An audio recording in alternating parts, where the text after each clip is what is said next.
Welcome to the Nurse Mark Podcast, where we talk about everything health, happiness, cannabis.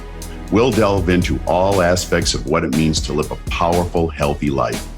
Everything from exercise to nutrition to mindfulness, and how to use cannabis as a means to alleviate some of the most common health issues we face.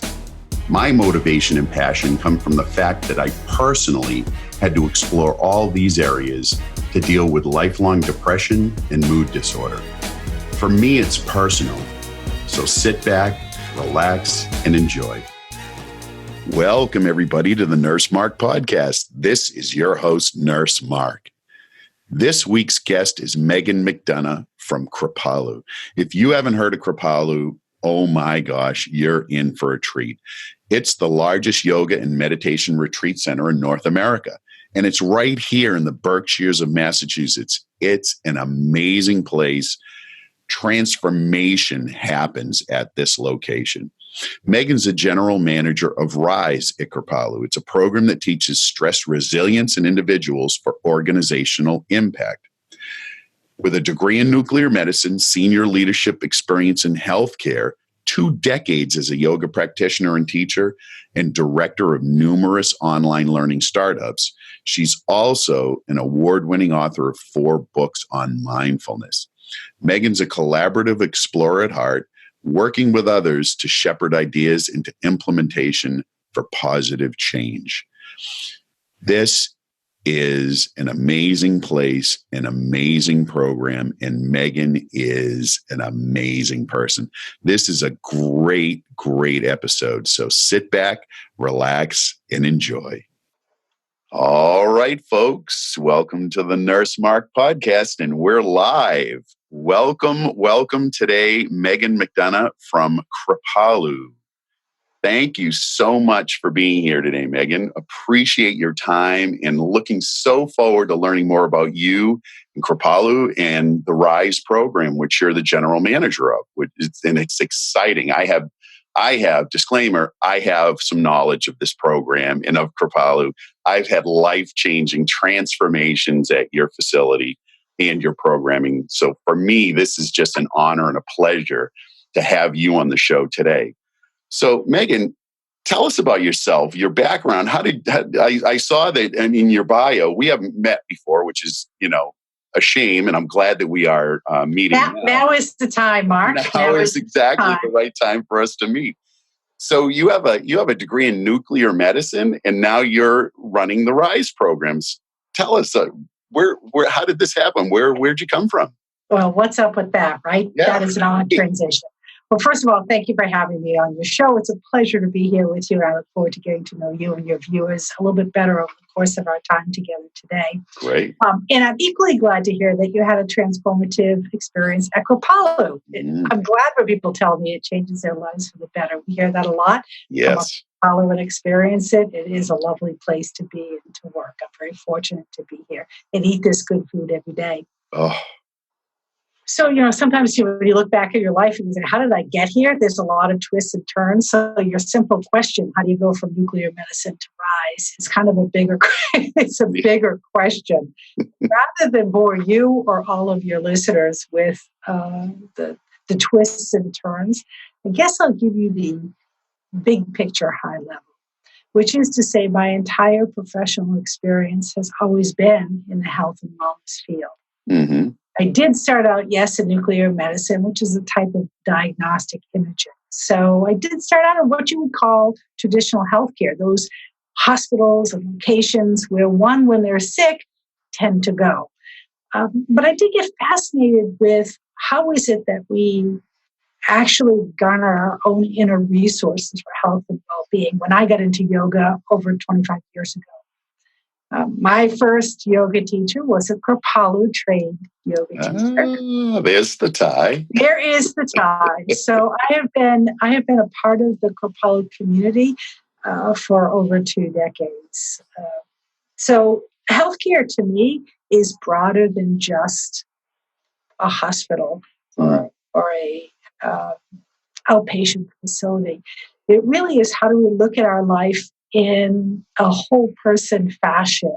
How do we learn to train our attention, learn to concentrate on our breathing, learn to use the biology of our body towards our best self.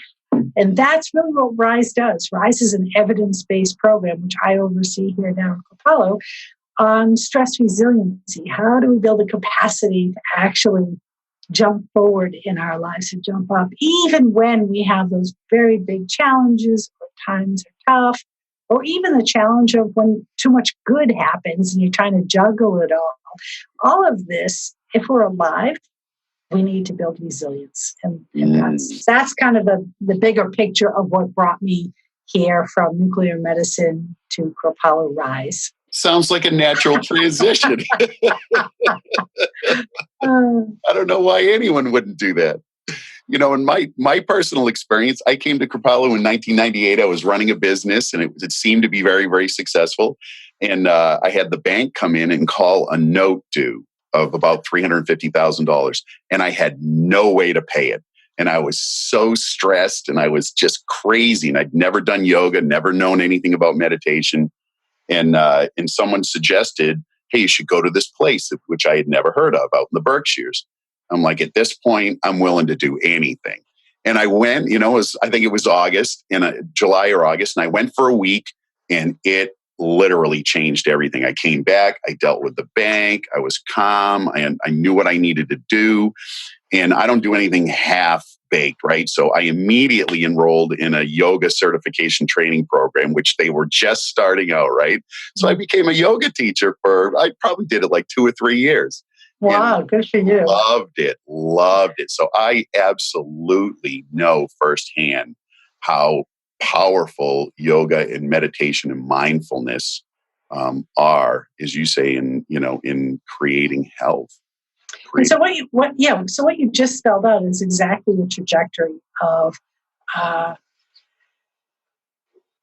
what we see a lot here at Kripalu. One, we have a problem going, so some sort of issue in our life that's going on. Mm-hmm. Yours was financial worry, stress. Others might be just feeling sick or diseased or not feeling as good as they could be. Or maybe there's a transition with work or with life or with partnerships. And they come to Kripalu and say, what else can I learn? What else can I learn about how to do this better? Not worry so much and take right action, to be clear in action. And then you took the course. You understood that there was more than just worrying with the mind. There was actually a physiological state that you could induce that would help you be clear in your activities. And then you deepened it even further. So there's a next step to this. So this work of well-being, of really knowing about resilience and how to pull forth those tools, it's not a one and done. It is a continual practice. So I'm glad to hear you continued it. I hope you come back to Kripalu soon. We could have lunch together. Absolutely. And you mentioned the food. Can I just say the food is amazing? Yes. Oh my gosh. I would go just for the food. If I was close enough, I would eat lunch there every day. Yes. Well, we have a new Kripalu cookbook. Actually, our head chef, Jeremy, for the Kripalu cookbook. So that's out for those of you who can't come to Kripalu. And I've met Jeremy and I've taken a cooking class with him, and he is amazing. He's so much fun, so much energy, and and so much the great chef. And so is the cookbook out now? It is. It was just released, so it's at your local bookstore or online. Highly recommend it, folks. Highly recommend it. This is good. And I'm assuming that it's vegan cooking. Yes. Well, it has, of course, now we have meat at Kripalu as well. So you have vegan options, you have vegetarian options, and there are meat options. And that's not how it was back in 1998 when I first stepped through. There was no coffee, there was no meat. And it was a shock for me because I'm like, those are my two primary sources of nutrition, with coffee and meat. And I went for a week without. But that was part of sort of saying, wow, there's something else out here, something different. Yes. So talking about resilience, I had another guest on, another Megan, who is a therapist. And we talked about resilience and emotional IQ. This notion of resilience is something that there's a lot of focus on these days. And so let's talk about resilience and And you mentioned stress, and I just got done rereading for the second time a book that very much defines the link between stress and disease in the human body, and how those two are inextricably linked. And so it's, I'd love to hear more about how you guys are addressing resilience with RISE and the importance of creating resilience. Great question. So let me give you on a little history lesson of RISE itself, which will help set the stage of how we address resilience here in the present. So, Kripalu has been doing this work for 40 years. We know how to do this well. We've had 40,000 people a year coming through our doors. We know what we're teaching. It's based on the wisdom of yoga. And for the past 10 years, we've been doing evidence-based research on the work that we're doing and saying, what does modern science have to say about the ancient tradition of yoga? How does breathing techniques change our biology? We've worked with the researchers at Brigham and Women's Hospital to do some evidence-based work for the past decade. So that 40 years of wisdom combined with 10 years of evidence-based research was pulled together in this program called RISE. And RISE is really the distillation of Kripalu wisdom that we can either host here on site or bring out to your organization, your corporation, or business to actually teach the skills that are needed for resilience. And resilience is the capacity we have to meet the challenges and actually flourish in the face of the challenges of everyday life. As I said earlier, if you're human, you have stresses, you have challenges. Yes, you do. It is just part of the human condition, right? It is. You don't want There's no escaping it. There's no escape. You wake up and you're breathing, you're going to have challenges. It's just how it works. Right. It could be the little challenges, Mark, of not having your coffee in the day. Right. It could be the big challenges of a financial burden, an illness, a disease, a death of a loved one, trauma. Whether it's the small, chronic, ongoing challenges or the big life challenges, no matter where we are, we can navigate it more skillfully when we understand the tools that are literally right underneath our nose. So when you ask what is resilience, it's our capacity to engage those resources. And what are those resources? Well, that's what we go into in RISE. Would it be helpful for you and your listeners for me to give a little overview of how we context? Yeah, absolutely. It's the perfect spot to do it. We're interested. Good. Yeah. Good. Tell us about it. So at Kripalu, we have a model which we call riding the wave, which is basically said, look at every experience in life, even the most challenging, the most difficult, they have a beginning, they have a middle, and they have an end. And I think that's one of the most stressful things is when we don't see an end to the stress, when we feel trapped and we don't feel like there's a way out, like you with your story about your $350,000 debt due. Oh, I had no hope. Yeah. I had no way of getting out of that.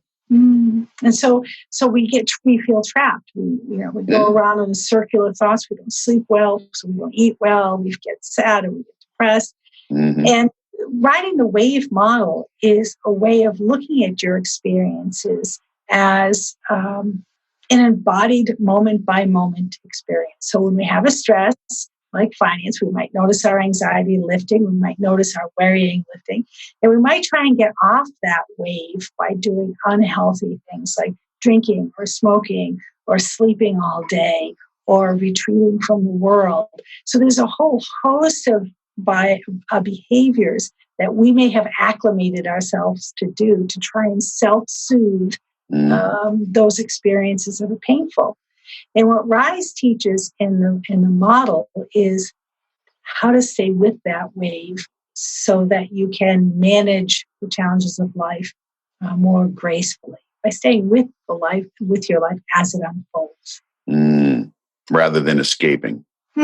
Yes, and what you're doing instead is replacing those behaviors that aren't serving you, that are retreating you away from your life, to the behaviors that will sustain and support you to be able to stay with that experience. So we call that the 3 C's, which is calm, clarity, and connection. Mm. So calm is understanding, like right now, if all of you took a deep breath in and a big exhale, and maybe doing one more of those because that felt so good. Nice deep breath.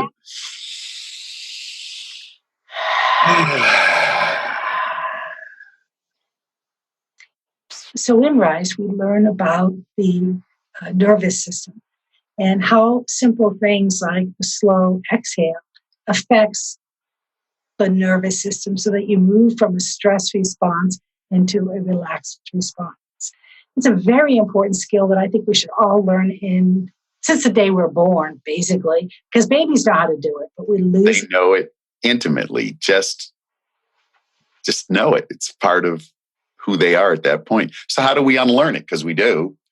We're like the world takes over, and then all of a sudden we have no awareness that this can really help us.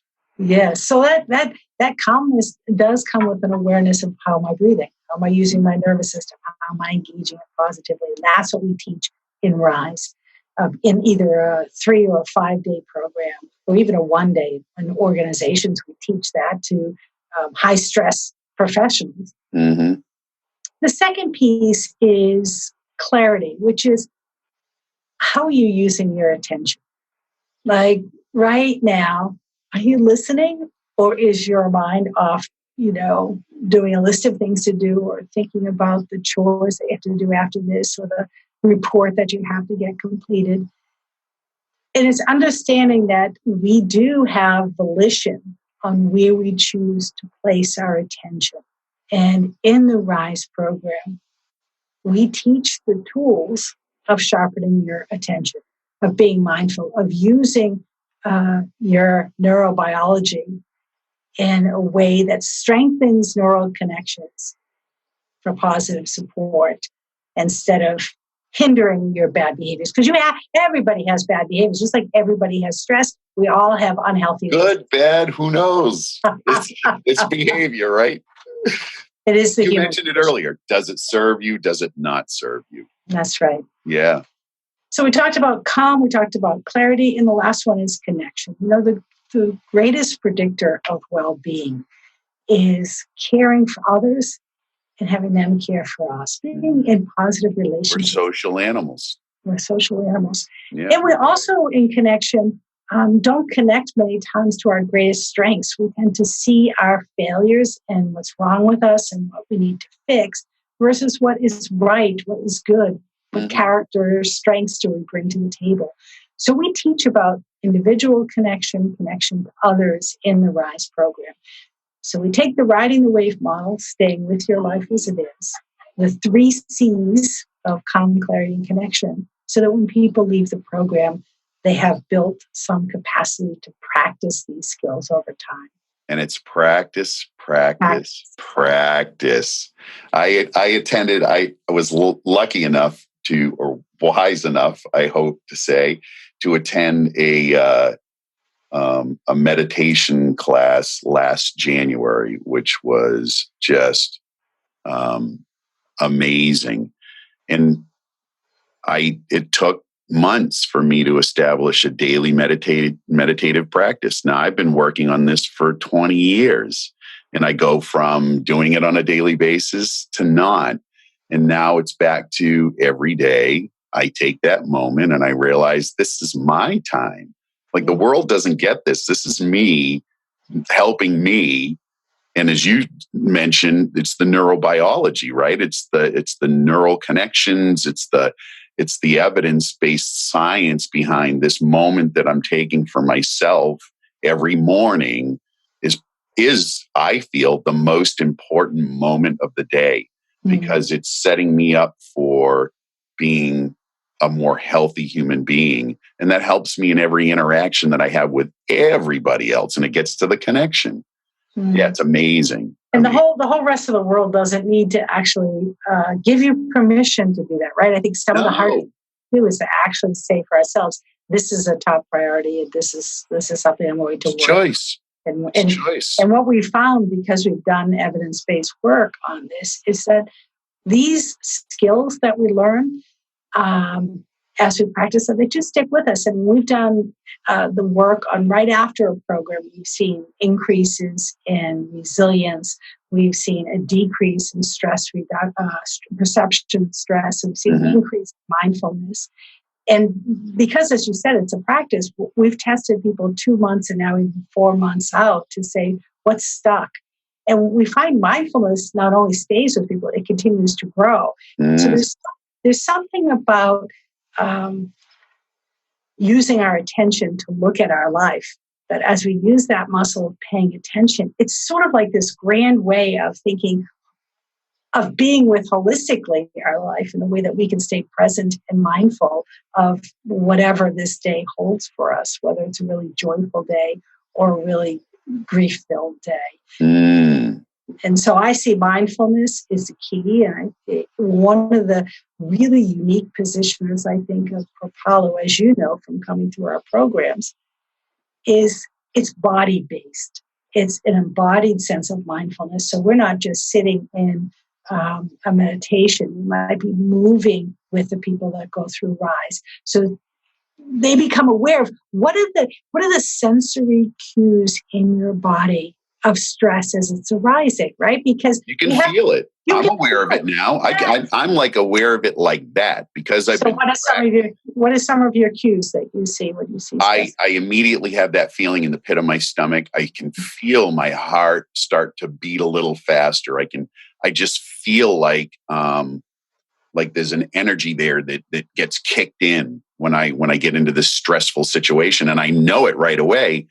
And I now have the choice. It creates, so this practice has created choice on, okay, do I breathe right now and recognize that I'm triggered in this stressful state?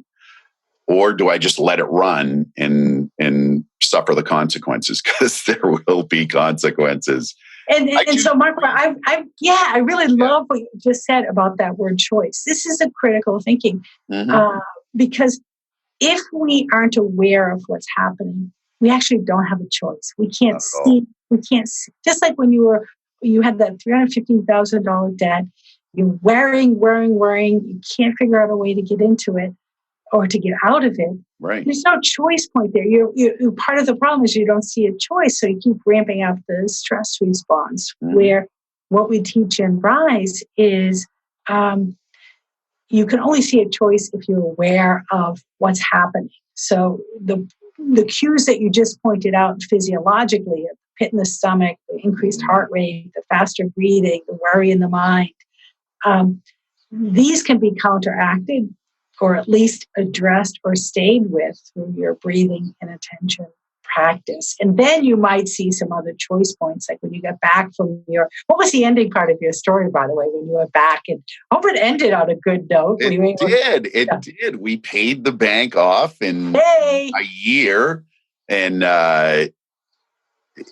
the company, is still a thriving company 30 years later. I sold it. My brother was my partner. He's running it. He loves it. And I'm on to healthcare, which is, my thing. Like I'm all about being healthy and being with people who want to be healthy and want to have choice in their life. And you mentioned earlier this idea about how we have thoughts about ourselves, and it's usually the negative thoughts that we kind of foster, and we look at only the negative things. Does that go back to like the inherent negative bias that I think we're all born into? It's just like we have this sort of way of being that's been around forever and ever. And maybe it helped us, 100,000 years ago when we were being chased by animals. Always think of the negative first so that you can survive another day. I mean, I think that's what's in play now here. And we kind of offset that negative bias by using tools that RISE teaches us. Like get rid of that negative bias and maybe look at the positive things that you have as a human being. And we all have positive things about us that we should be celebrating. Well, you wouldn't ever want to get rid of your negativity bias because it serves a biological purpose. Well, it does. It serves. Yeah, you're right. But you don't want to live into that I think it's okay. Maybe it's to your point. Maybe it's that it gets skewed so far on the negative side of the spectrum that you want to bring it back into sort of a more healthy place where, again, you say, yeah, okay, yeah, maybe I should be concerned about this and not spend every penny that I have at the casino. Mm-hmm. Yeah, I think that's the point. Yes, it's that because a negativity bias is a real thing, biologically, there's a predisposition to when we scan our day, our horizon, that those things that are problematic, that are difficult, that don't quite fit in, our attention goes there, and it goes there to try and protect us. It's our biology saying, something's wrong in this environment. Address it so you stay safe. So it has a purpose. It's worthwhile. But since it's weightier, it's heavier, it sticks. Or as Dr. Rick Hansen said, the brain is like Teflon for the good and Velcro for the bad. In other words, that's a good one. Yeah, I love that one. So what he's saying, and he's absolutely right in the neuroscience of it nowadays, is that we have a predisposition to focus a lot of attention on what's wrong, what isn't working, both in ourselves, in others, in our environment around us. And to not just counteract that, but actually even just to balance it out, we need to bring more attention to what's working and good. Actually savoring the moments that we have increases the felt sense of positive emotions. And positive emotions do have some real benefit. When we're in a state of positive emotion, we're actually able to see more. We have a broader view of the world. So when you went back, for example, and had, when you're in a negative state of, I don't have enough money to pay this bill, I can't do this, I can't do this, I can't. Your view of life gets narrower and narrower and narrower because negativity in a positive way focuses your energy so that you have the capacity to address that energy. But when you don't know how to address that energy in the loop, it doesn't help you. So that's when the positive emotions can actually. And that's interesting. My friend Don DePani, who's an amazing instructor as well on mindfulness, says he has this mantra that where awareness goes, energy flows. To your point, where you're focused is where your energy is going to be. So if you're focused on negativity or negative things in your life, that's where your energy is going to be. So maybe that's it. So oftentimes we try and beat ourselves into submission to say things like, I think positive thoughts are going to. This is not the effective way to do it because actually it doesn't feel very good to give ourselves a whipping because we're not thinking.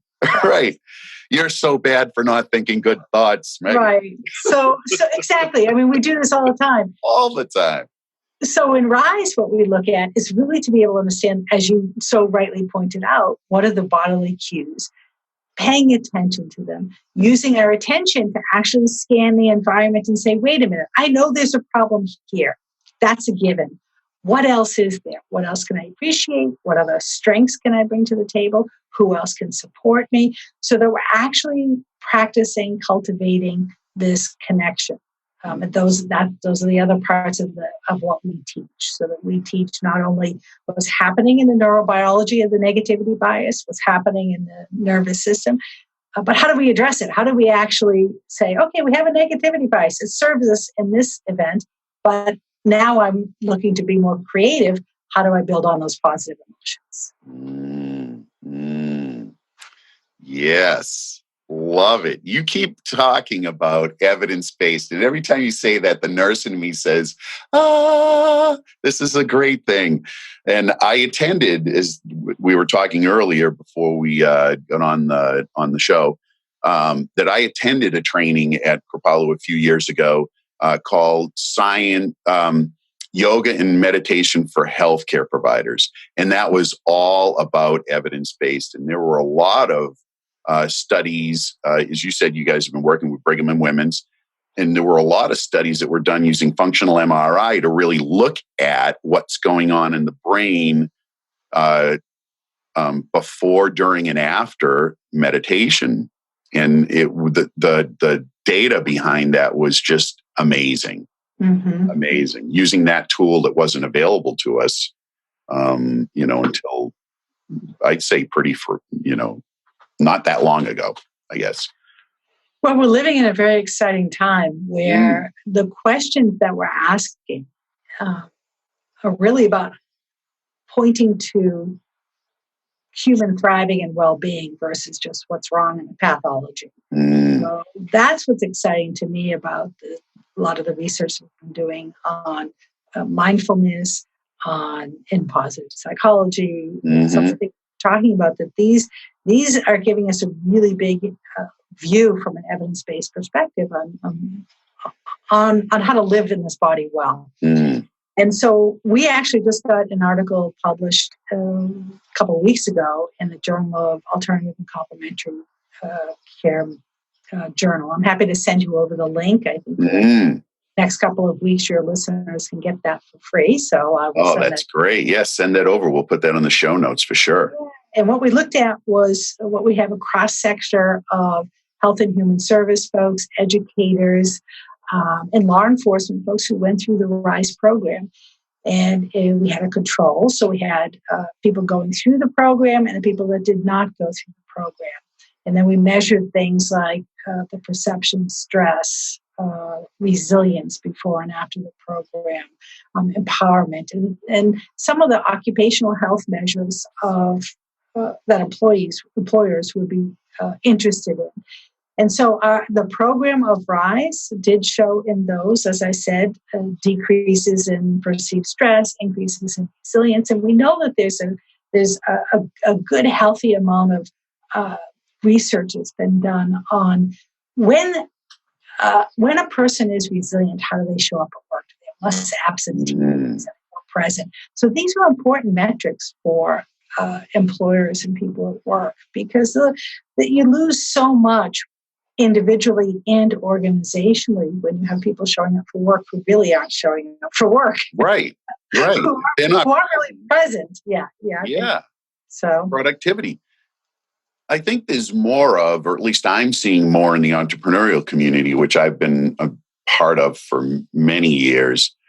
There's more of a recognition that that's true, and that companies are now, especially the new startups and the newer companies that have been around maybe the last 5 or 10 years, they're really aware of this, and they're trying to create opportunities for their employees to access programs like RISE, or to have exercise on site, or to have a meditation space. I mean, there's more of a recognition that they're going to be much more successful if they can support their people, rather than just saying, show up at 9 and leave at 5 and do your job. Those days are gone. Now it's like, hey, how can we engage you? How can we help you feel better about life and what's going on? You're going to be much more productive in the workplace if we can help you do that. So that's great. I mean, I don't know. What are you seeing in the marketplace when you go out to organizations and kind of pitch RISE and say, hey, here's this great program, and we'd love to work with you. How are you finding it? Are you finding that companies are still resistant? We don't. The people that I'm talking to, anyways, know of Kripalu and our reputation, and many times have come through, like yourself, Kripalu, and say, "How do I bring this to my organization?" If you've experienced the work yourself at Kripalu, it's a fairly easy step to say, "How can we come in and serve your organization?" Absolutely. If you've experienced it, you're right. So, what we find, just like with people, organizations have a readiness level. And the people I'm talking to with RISE, the readiness level depends on many times the amount of pain they're under. Like this one company I was working with, they were a high growth tech company. They were growing at such a fast rate that the stress was exhausting people. What we try and look at is, how do we elevate energy instead of exhaust it, so that you can actually, because many times there's not a quick stop to the level of work that's needed to be done. It's pretty Right. startup. It's pretty intensive. I'm in it. I know it. I live it. Oh Yeah. my gosh. But I'm not exhausted. I love every second of it. And it's game on all the time. And I love So it. it's a way to build that capacity, stay with the Mhm. busyness. And also, for example, moving a company headquarters from the outskirts of the suburbs into inner city where the Mhm. commute is going to be awful. All of a sudden, you have a lot of stress that the employees need to deal with. Can we Mhm. help them with RISE? Um, Another organization called us in because they have a lot of millennials. It's a fast-paced publishing company, and they wanted to actually give their millennial workforce the skills to manage the amount of stress and challenges that were in that fast-paced organization versus just having EAP. So the EAP was there, but somewhere between let's have a feel-good massage and let's go to EAP because I feel depressed and anxious about my job. Mhm. Somewhere in the Mhm. middle of those two places, it's a sweet spot for RISE where it feels good and it's teaching you skills and it's building the resources. And it's evidence-based and effective. I can attest to it. When I came the first time uh, to Kripalu, I had recently been diagnosed with depression. And so for me, this journey has been, and it's medication resistant depression. So I tried every medication, and it goes back to what you talked about your negative bias is really kicked in. Well, when you're depressed, your negative bias is as hyper focused as it can be on negative, right? You have no other options, no hope. So in my case, there was no medication that worked really. So I had to come up with use these alternative strategies is what they were. Not now there. I feel like RISE is like a mainstream, Yeah. treatment for this kind of thing. Mindfulness has been a huge part of my recovery from depression, and I literally have had very few moments in the last probably 10 years where prior to that it was hard. It was hard. Mhm. And so this actually works, and literally has helped me to create a life that is amazing. Amazing. It's just the greatest life ever. And so if there's anything that I could say to anybody who's listening, if you are, struggling with depression or anything mental health related, give mindfulness a try. Look at what the programs that Kripalu has to offer.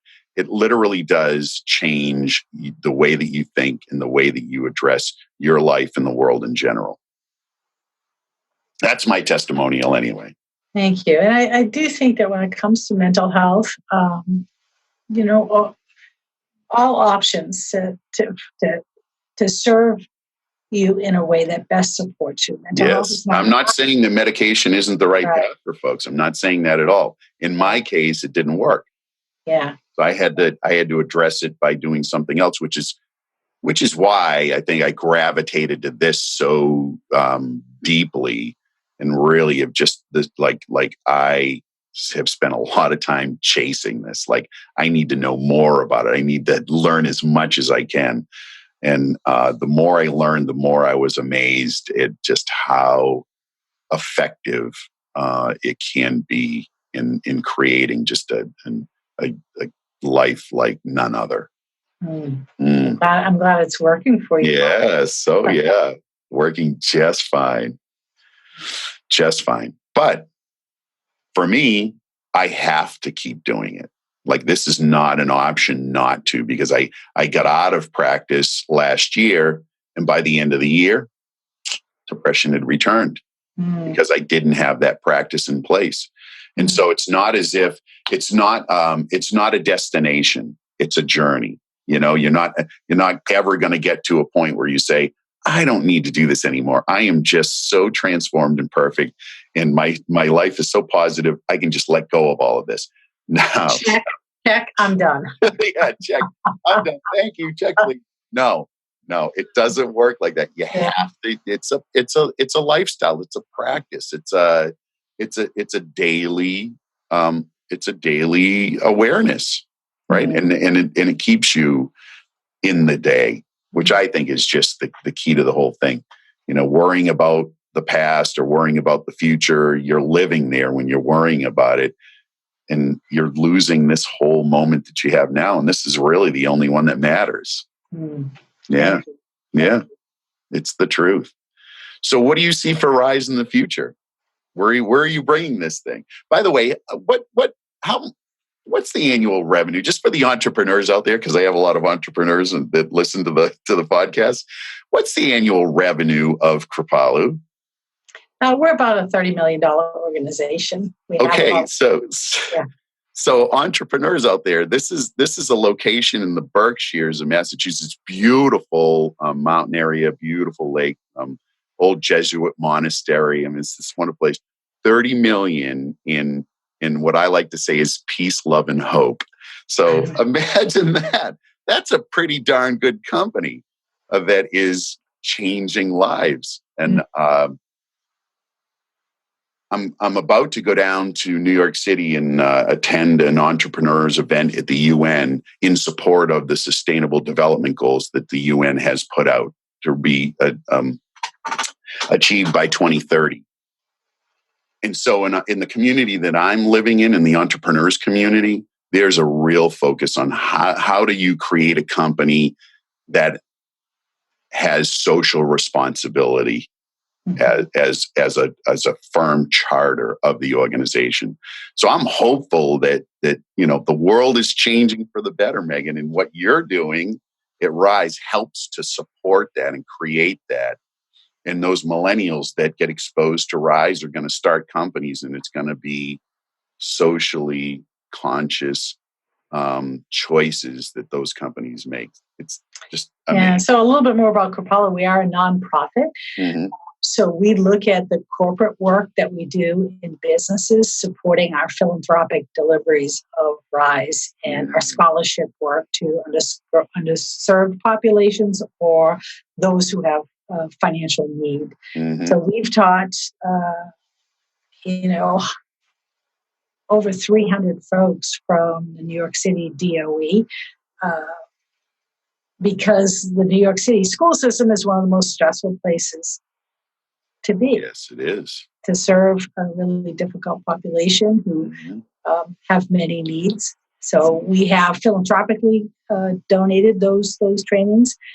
We've also done philanthropically delivered RISE programs in the health and human services industry. So educators, law enforcement, all of the people that traditionally you would not see at Kripalu, right? I mean, when was the last time you saw a police officer walking into Kripalu? Not usually. What we're doing. My dad was a career police officer, state police officer in Massachusetts. So I know the stress I lived the stress that he lived. Yeah. So these are folks who normally have never even heard of Kripalu. We are the largest yoga retreat center in North America. So if you're into yoga and meditation, you've heard of us. If you're a law enforcement or an educator or in health and human services, maybe not. Right. What we do with RISE is not only bring it into corporations who may never have heard of Kripalu and dealing with senior leadership and culture change, we also use those funds to support the people who most need it. And these are the people who have secondary trauma just by the nature of the work that they do. Yes. So it's such a gratifying place to see, okay, let us serve the greater need. That's so apparent in the world. And let us help offset the cost of that by doing corporate deliveries that have the capacity and the ability to pay full price for the RISE program. So it's that strategy of doing good work in the world wherever it's needed and in a way that supports our mission here at Kripalu. Absolutely love it. In my demographic, my group, my peeps, the nurses, oh my gosh, they would benefit so much because theirs is a high stress job. They're under a lot of pressure. I mean, lives are at stake in their world as well. So I'm glad to know that that you're delivering in that area as well.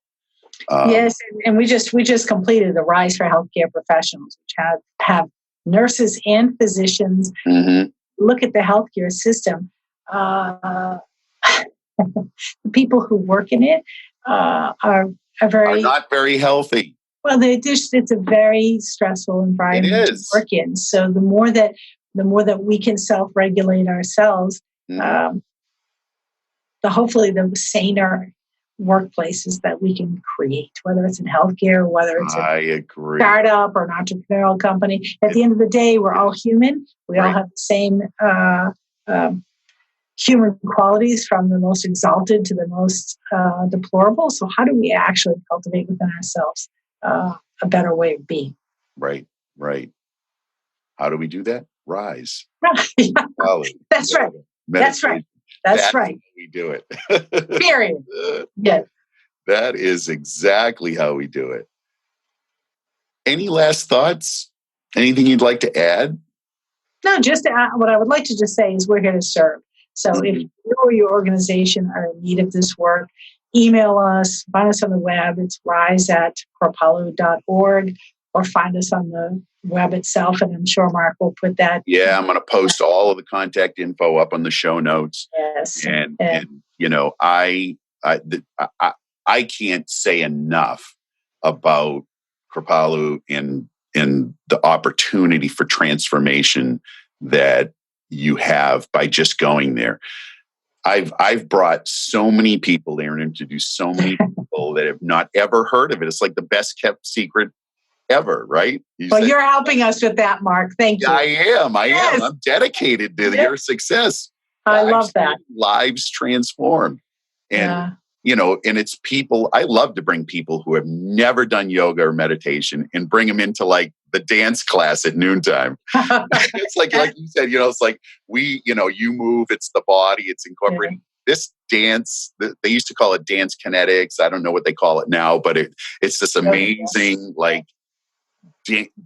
round dance class for an hour. It's phenomenal.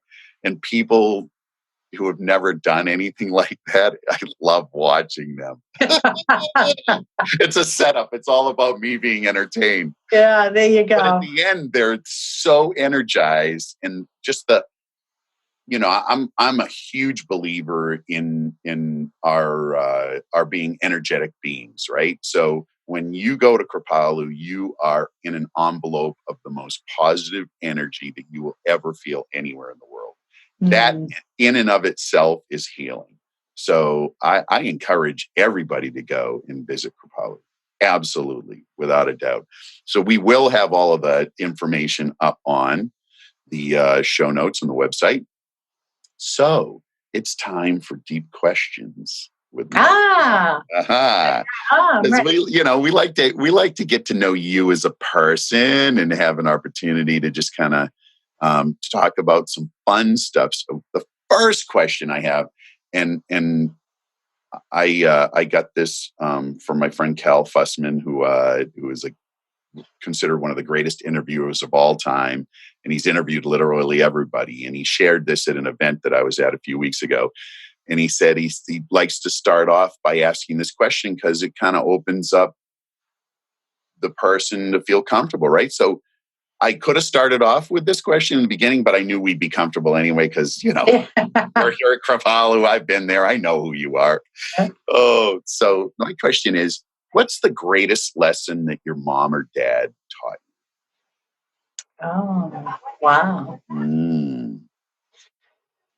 I think my mom taught me consistency. She was the traditional mom that every morning got our lunch for school, did our laundry, was there for dinner every night. So I had stability and consistency with a loving mom. That's what she taught me. My dad ran his own business, and he taught me to reach out, to actually, he was an engaging, curious, sort of fun-loving guy. So where my mom was stable and consistent, my dad was outgoing and reaching. So I think the lessons I got from both of them were very balanced, and I was very blessed to live in a loving household where I knew I was loved and I felt safe and a place to explore and experiment. If only everybody could have that experience. Yes, I was very lucky. That's true. Yeah. That's so good. So good. Consistency and being outgoing. Mm. Okay. What's your most treasured memory? So I don't know if it's most treasured because I have a lot of treasured memories, but I will share a story that sticks out of my mind only because of its great simplicity. And I think many times we think of most treasured moments as being sort of those over the top, awe-inspiring things. But I just remember once when I was a young girl, I probably was 7 or 8, and I was sitting on the front steps of my house, and it was a summer day, and the cement steps were warmed by the sun, and I was in my summer shorts. And I remember just sitting there, feeling the warmth of the cement, looking at the sky. There was a summer thunderstorm coming in that I could hear and see in the distance, and I could hear my mom and dad inside the house.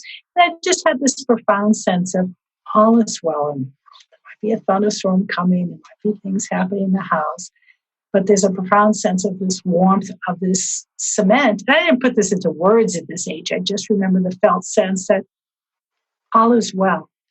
And that felt sense has stuck with me. Because it was a micro moment of okayness that I think could have been very lost in my adult busy life. That just sitting and feeling the warm cement underneath where I'm sitting, I might just hurry on and miss that. So I think about that as a memorable moment. I don't know what's the most cherished, but it is a memorable moment for me. That's the most memorable one right now. That's right. And you know what? You brought me right back. I can smell the rain coming right now. Yeah. You brought me right back to a place where I had that same experience at a young age. And that, we don't carry those forward a lot of times and remember that all is well. Yeah. All is well. Well, that's great. Megan, thank you so much again for being a guest and sharing just the beauty of the RISE program and your experience and Kripalu. And folks, we're going to have all of those, all of the information up on the website, on the show notes. And I know you're going to want to look it up because you're going to want to go to Kripalu. You're going to love it. It's going to change your life. And in turn, we're going to change the world because that's my fervent desire. And I know that it's yours. And Megan, thank you so much again. And folks, that's a wrap. Well, folks, thanks for being here. That was another great episode. I hope you enjoyed it. I hope that you'll go to Kripalu. I hope that you'll experience this. If you have an organization that you want to actually help your people decrease their stress, increase their life satisfaction, be more productive, happy human beings, I encourage you to look into the RISE program. We'll have everything up on the website and show notes, and you'll be able to contact them. Once again, this is Nurse Mark saying health, happiness, cannabis.